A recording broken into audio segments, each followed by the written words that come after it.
Este vídeo é um oferecimento da Amazon, onde você encontrará todos os livros ambientados no universo das crônicas, bem como os mais incríveis produtos relacionados às crônicas, a Game of Thrones e a House of the Dragon, sempre com os melhores preços. Para conferir, basta clicar nos primeiros links na descrição abaixo. Comprando através deles, você estará me ajudando a produzir diariamente e tornando o MGF cada vez mais forte.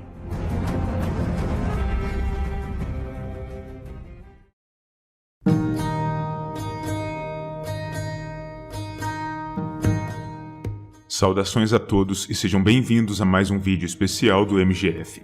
O vídeo de hoje, seguindo uma tendência iniciada há muito por um outro vídeo especial, no qual listei aqueles que foram, em minha visão, os melhores reis da Westeros unificada, será sobre o exato oposto.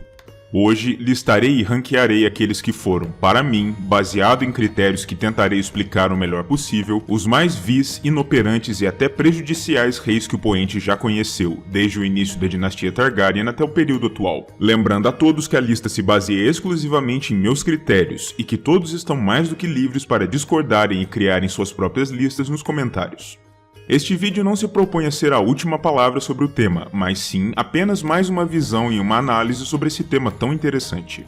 Com essas explicações feitas, podemos começar, lembrando a todos também que este vídeo, tal como seu vídeo irmão, poderá conter spoilers do enredo de Fogo e Sangue, House of the Dragon e das crônicas, e portanto, caso você ainda não tenha lido ou assistido essas produções, convém ter cautela. Em quinto lugar, temos Viserys I. A princípio, essa parece ser uma estranha escolha para esta lista. Afinal de contas, Viserys I sempre fez o tipo bonachão e alegre, um rei bem amado pelo povo, que se esforçava para ser agradável e complacente com todos, e tinha no agrado aos seus súditos e na supressão de conflitos suas maiores prioridades. No entanto, um dos critérios usados por mim para a elaboração desta lista foi o resultado das políticas de cada monarca, e nesse sentido, a complacência e a necessidade de Viserys em agradar a todos talvez tenham sido seus maiores defeitos, e o motivo dele figurar por aqui em primeiro lugar. O jovem rei sempre se preocupou em manter ao menos uma aparência de paz em seus domínios, e era muito notório por ser ótimo em fechar os olhos para aquilo que não desejava ver ou ouvir, ignorando querelas muito claras em sua corte e chegando ao extremo de suprimir lados conflitantes na base da força, para que não destruíssem a harmonia que ele acreditava imperar em seus domínios. Nesse sentido, em minha visão, Viserys foi sem dúvidas o maior culpado pela subsequente explosão da Dança dos Dragões, que se deu logo após sua morte, justamente por conta de seu caráter apaziguador, e somente este fato já o qualifica para figurar nesta lista, pois suas medidas e sua vista grossa ao crescimento das animosidades entre as facções em sua corte foram precisamente aquilo que desencadeou o período de maior dor, sofrimento e enfraquecimento no seio de sua casa, e para Westeros de maneira geral, já que a dança foi, sem dúvidas, o momento mais destrutivo da história do Reino Unificado. Viserys, para que a justiça seja feita ao seu nome, até tentou mitigar os maus sentimentos entre as facções negra e verde ainda durante seu tempo de vida, mas não foi bem sucedido, morrendo derrotado nesse propósito, e por isso, seu lugar nesta lista me parece mais do que merecido, já que suas ações desencadearam um dos piores efeitos colaterais que a casa Targaryen poderia sofrer, a morte de quase todos os seus dragões, que marcaria o início do fim da dinastia. Número 4. Joffrey I. Tudo bem, antes de mais nada, preciso deixar bem claro o meu viés pessoal. Eu odeio esse moleque, de verdade. Mas não é por conta disso que ele está aqui, embora isso seja sem dúvidas um fator. Construído por George Martin para ser uma espécie de espelho do imperador romano Caio Germânico, mais conhecido como Calígula, um dos jovens governantes mais sádicos e cruéis na história do mundo real, Joffrey jamais deixou a dever à sua contraparte verdadeira, sendo igualmente um governante brutal e perverso, que descobriu desde cedo seu gosto por torturar e atormentar seus súditos. Episódios como suas práticas com as bestas que tanto amava, com os cidadãos pobres de Porto Real como seus alvos, e os constantes espancamentos que ele ordenava contra a pobre Sansa Stark, sua refém na corte, mostram bem o caráter terrível desse jovem, e além disso, também não se pode ignorar o fato de que, sob seu governo, o reino mergulhou mais uma vez em uma guerra civil terrível, a Guerra dos Cinco Reis, na qual seu trono foi contestado por outros dois homens, os irmãos Baratheon, enquanto os reinos do norte, dos rios e das Ilhas de Ferro se sublevavam em nome da independência. Além disso, Joffrey era também um estadista bastante estúpido, conforme a decisão de decapitar sumariamente Lord Eddard Stark demonstrou bem. Por mais que ele o visse como um traidor, era inegável que Lord Eddard tinha muito mais valor como um cativo do que como um cadáver. E a decisão de Joffrey, que passou por cima inclusive da vontade de sua mãe, a rainha viúva, precipitou em muito o início das hostilidades, que trouxeram novamente o caos, a fome e o sofrimento por sobre os reinos. É por essas e outras que este legítimo filho da p... não poderia ficar de fora desta lista. Número 3. Aenys I. Mais uma escolha que, a princípio, parece ser estranha para esta lista, dada a natureza afável de Aenys, que sempre foi uma alma gentil, desesperada para agradar ao seu povo. No entanto, precisamos nos remeter ao critério prático por aqui, e nesse sentido, o reinado do primeiro sucessor do dragão foi um verdadeiro desastre, com a revolta da fé militante explodindo durante seu período de governo, para não falar em diversas revoltas pontuais pelo jovem reino, nenhuma das quais Aenys foi capaz de lidar. Na verdade, o filho mais velho de Aegon I se mostrou um legítimo zero à esquerda onde seu pai havia sido um bastião, na supressão de focos de resistência. Aenys se encontrava tão perdido em meio a tantas revoltas que ficou completamente paralisado, e quando sua madrasta Visenya sugeriu agir em seu nome, ele prontamente a proibiu, pois além de muito passivo, Aenys era também bastante temeroso, e não permitiria que a rainha viúva, de cabeça quente, lidasse com aqueles problemas ao seu modo. Eventualmente, as revoltas pontuais no reino foram suprimidas pelos lordes locais, a revelia de Aenys, mas a revolta da fé perdurou até o governo seguinte, e disse que foram a pressão e a tensão geradas por esse levante os fatores que precipitaram a morte do miserável Aenys, apenas 5 anos após subir ao poder. Número 2. Maegor I. O outro filho do dragão não poderia, obviamente, ficar de fora desta lista, e os motivos para isso são numerosos. Um homem não recebe a alcunha de O Cruel sem bons motivos, e isso foi exatamente o que Maegor mostrou ser durante seus pouco mais de 6 anos de reinado.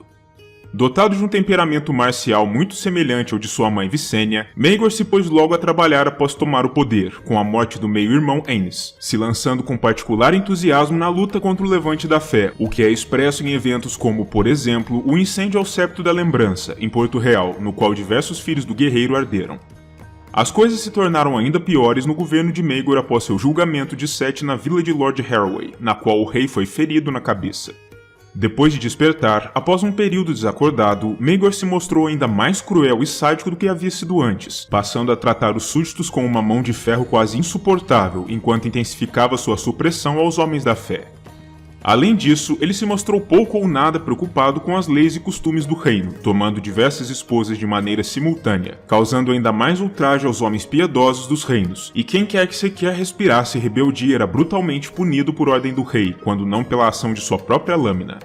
Por todos esses elementos, a misteriosa morte de Maegor em 48 após a conquista foi tomada por muitos nos reinos como um alívio, ao ponto de nem sequer se perguntarem de que forma teria acontecido, pois Westeros se viu livre de seu jugo cruel e por estes motivos ele não poderia estar de fora desta lista. E antes de nos encaminharmos para o primeiro lugar da nossa lista, vamos às menções honrosas que nunca podem faltar. Começando por Robert I, um rei que não foi propriamente terrível, mas que ao mesmo tempo nunca nasceu para governar, como o próprio admitia, preferindo passar seu tempo bem distante do trono e do pequeno conselho, caçando, fazendo falcoaria, bebendo e fornicando, até o dia de sua morte pela ação de um javali particularmente furioso. Outro mencionado é Aerys II, o Rei Louco, que foi objeto do último vídeo deste canal, e que apenas não figurou na lista por seu próprio direito, pois não teve um governo assim tão terrível, não por mérito próprio, e sim graças à sua competente, embora taciturna mão, Lord Tywin Lannister, que aparou as pontas aguçadas da personalidade de Aerys e concedeu ao Westeros um período de paz e prosperidade enquanto foi capaz, até que os rompantes de loucura de Aerys o impeliram a abandonar a corte de vez. O resto, como se diz, é história. Os últimos dois mencionados de forma honrosa, ou melhor dizendo, infame, são os dois monarcas do período da dança, Aegon II e sua meio-irmã Rhaenyra I, que subsequentemente foi removida dos registros oficiais. Enquanto Aegon era uma nulidade como rei, um devasso preguiçoso que nunca deveria ter ocupado aquele assento, sua irmã não era muito melhor, uma criatura mimada e voluntariosa, que apenas desejava ascender ao poder para preservar seu estilo de vida luxuoso e decadente, sem nunca ter se preocupado verdadeiramente com seus súditos ou com sua correta governança. Ao fim das contas, as mortes de ambos em tenra idade serviram bem aos propósitos do reino, embora quem tenha assumido o poder logo depois tenha sido o filho de Rhaenyra, Aegon III, outro monarca bastante patético. E por fim, assumindo a ponta de nossa lista da infâmia, como não poderia deixar de ser, temos Aegon IV. Um homem não é chamado de indigno a troco de nada, e com Aegon IV não foi diferente. A lista de atrocidades cometidas por este monarca Westerosi é longa, mas vamos por partes. Em primeiro lugar, Aegon nunca foi um monarca muito preocupado com o bem-estar de seus comandados, e estava muito mais ligado em simplesmente se auto-engrandecer e em estimular seus bajuladores do que em governar bem os Sete Reinos.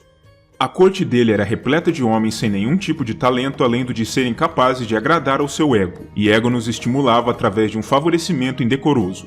Além disso, o rei era também notoriamente corrupto, envolvido em diversos esquemas que o beneficiavam em detrimento do povo, para o qual ele não dava a mínima. Os cortesãos mais espertos ou de menos escrúpulos logo se aproveitavam dessas características do monarca para conseguir com ele mais pontos de apreço, e ao mesmo tempo, as atitudes de Aegon angariaram a ele uma profunda rusga com seu filho e herdeiro, o príncipe Daeron, que durou durante todo o seu reinado, com o rei sempre procurando por maneiras de deserdá-lo dentro da lei.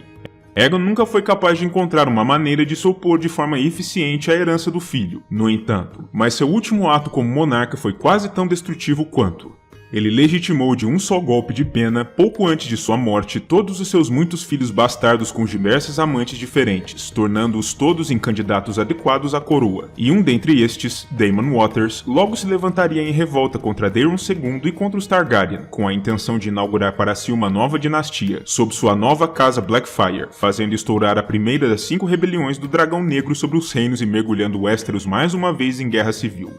Por estas razões, eu não poderia colocar outro monarca nessa primeira posição da lista, mas agora quero saber as opiniões de vocês.